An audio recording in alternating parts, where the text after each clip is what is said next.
Hello and welcome to Philosophical Shorts. I'm Dr. Alexander Mosley, and in this video, the third in a series on the philosophy of love, we shall start with a theory that love involves some sense of suffering, which may be reflected in something deeper in the human or natural condition.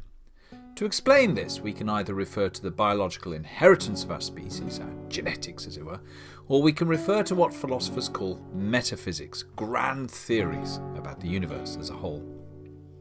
Let's consider firstly the broader metaphysical approach, in which love is seen as inherently a reflection of a necessary tension between two people. The idea, that is, that life is a battle of one party against another that's reflected in something like good versus evil, men versus women. It's an ancient dualist idea, one that is in Manichaeism, a religious doctrine that emerged out of Persia in the 3rd century AD from the evangelism and writings of Mani. Now, Mani is a name similar to Buddha. That's how he's known. We don't actually know the man's first name, or Mani's first name as it were. The dualist doctrine of good versus evil caught on and spread out across the Middle East, Europe, and even later to China. While the identifiable religion faded within a few hundred years, its beliefs did not.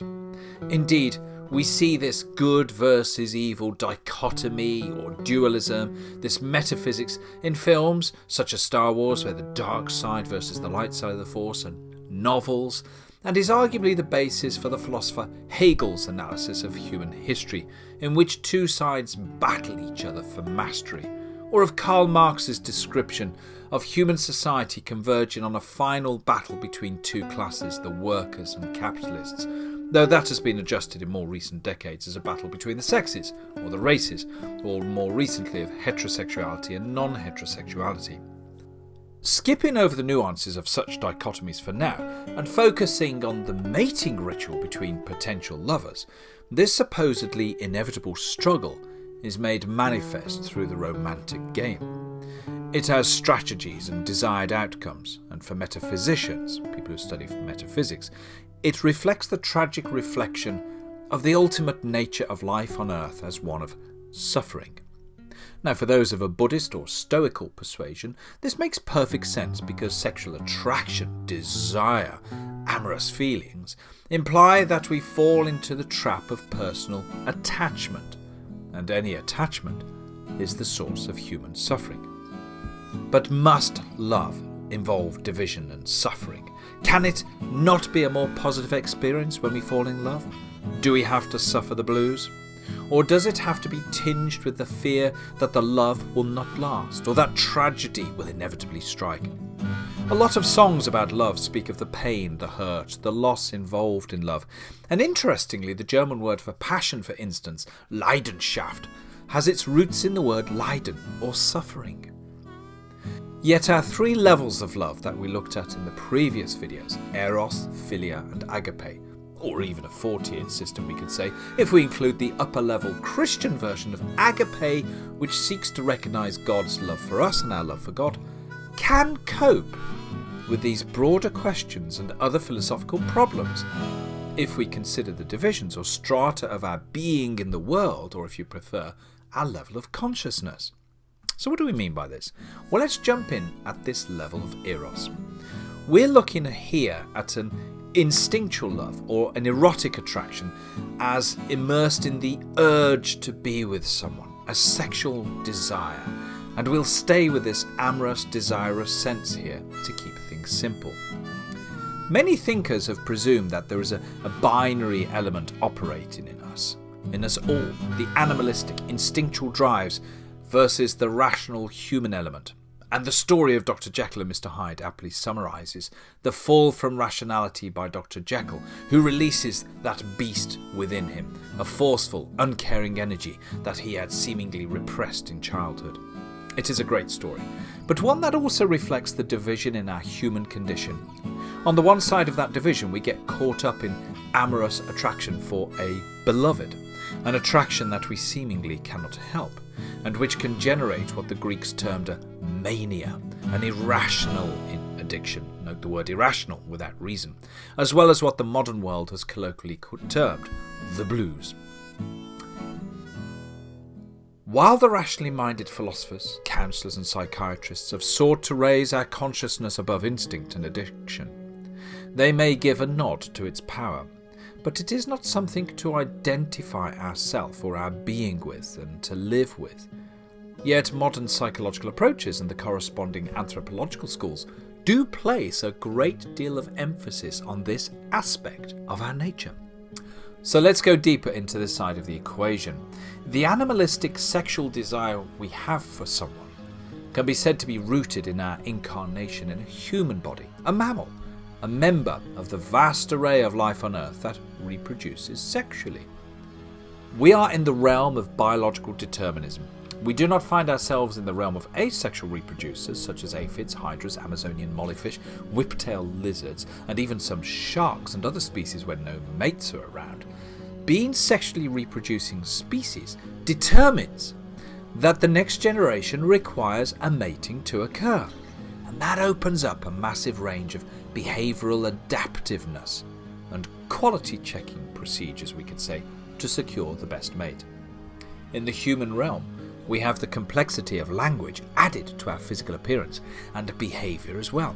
So at this level, the statement, "I love you," can only mean, "I want to have sex with you." But that's it. It's an instinctual desire that is vocalised rather than squawked or howled or yelped. At this level, the energy to procreate is basic, in the sense that it seeks to assuage a genetically wired sexual urge. Hence we call it an instinct, something that is of the level of feeling hungry. From a philosophical angle, it is a condition to which the body responds with action. All romance is driven out. Attraction boils down at this level to a purely biochemical reaction and cannot be helped. Now, even if we think there's more to love than such a materialist, reductionist notion, that is, materialism is a theory that we inhabit a purely material world, and that the opposing theory that ideas and dreams are immaterial is wrong, and reductionism means reducing any idea to a simple thesis that there is a single cause, say X, that produces a Y, and that's that. Nonetheless, we can easily observe how the sex drive permeates the human condition, and that most people are at some time or other, and to some extent or less, affected by it. Any review of the art and the science world, and we can see that it attracts our composers, our artists, our writers, psychologists, anthropologists, and of course philosophers.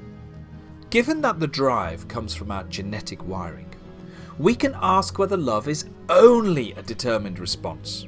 An event happens, there's a response. That's it. Something we cannot help. That core moment, that coup de foudre, the Eros's arrow that just hits us and takes over our rationality and throws us at the mercy of the love gods. Is it here that suffering begins? The collapse of our rational faculties and our feeling that we are being thrown into the hands of the fates. And why would we suffer in feeling an instinct? An analogy would be that when we feel hunger and we cannot appease our need, we suffer. Likewise with sexual attraction. When it cannot be satiated, it generates suffering.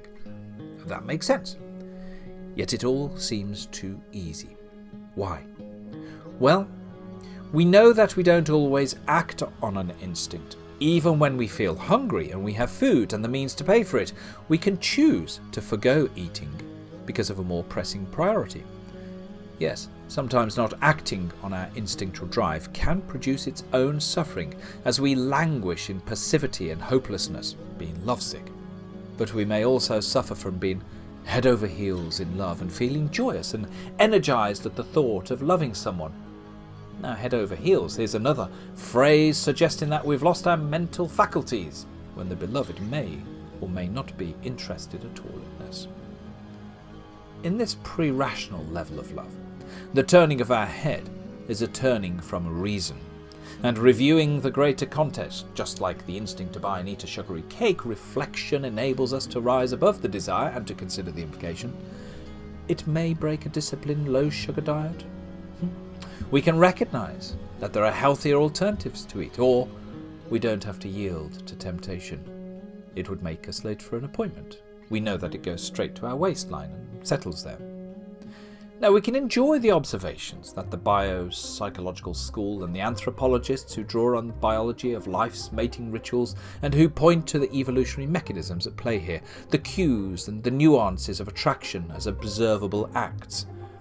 Now, just think, enjoying learning about something is a rational activity. But what is also critically important is that we can observe that the desire for sexual reproduction involves discrimination.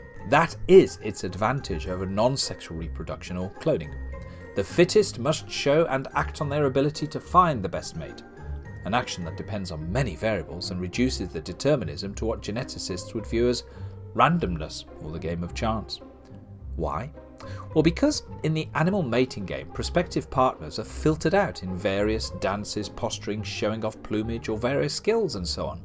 And humans do the same on many physiological and behavioural levels, including looks, dress sense, implicit cultural overlaps. We love the same sports, the music, etc. And then there's the appeal of the language, the dialect, implicitly and explicitly learned cues of appeal and attraction.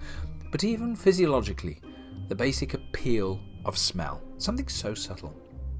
Yet we also realise that our reasoning and explicit cultural conditioning, how we are taught to filter by our parents, for instance, may encourage us firstly to attempt to repress that instinctual rush of energy, or at least guide it in the direction of a controlled urge, such that men and women do not attempt to procreate like some of the animal kingdom, like rabbits, for example. Secondly, to reduce the potential set of prospective mates because of cultural and family politics. Then sometimes our cultural support, friends and family, as well as our reason, kicks in and promotes some sense of respect and dignity for what we can call the intimacy of sexually based relationships. And we can also observe and check the stories and data that where there has been a lack of respect and dignity involved in intimate relations, ostensibly based, the partners or both collapse into shame and regret. These are social costs that the person and the group may wish to diminish through honed rituals and attempts to secure a delay in gratification, to ensure some solid basis for a relationship, or to ignore and demand repression of either side's lack of attraction for the other, or the change in nature of what appeals. Unsurprisingly, our various cultures have sought to encourage the delay of consensual sexual gratification of instinctive love, partly because so many of those head-turning moments are fleeting, and the sex drive can easily be swayed in other directions, but also because of the impact on the immediate group, family, friends, etc., of pregnancy. When a woman gives birth without a partner around to support her through pregnancy and the early years of a child's upbringing, which our cultures have also sought to support since those early years are so critical to a child's healthy flourishing, then the mother and offspring may become a burden to the group.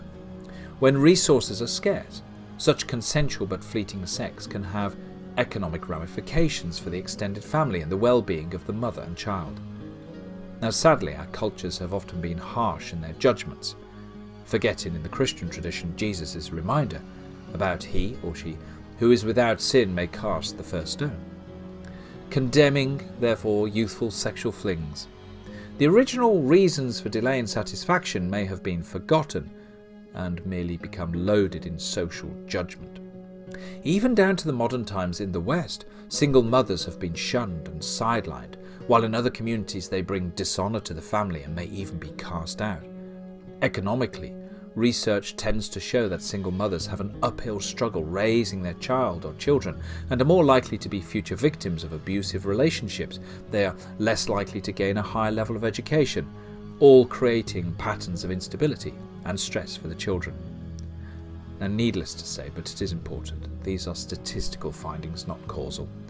Every single parent has a particular story and adventure and struggle, and many of these can confound the academic researchers and the idea of what happens to most women who are single mothers. And so, cultural forces acting to delay sexual gratification have played a major part in our societies. Only recently, since the advent of modern contraceptive methods, has the potential for change emerged, hailed as an escape from social reprobation and the freeing of women's sexuality from the risks of pregnancy. The effects on society are still unfolding.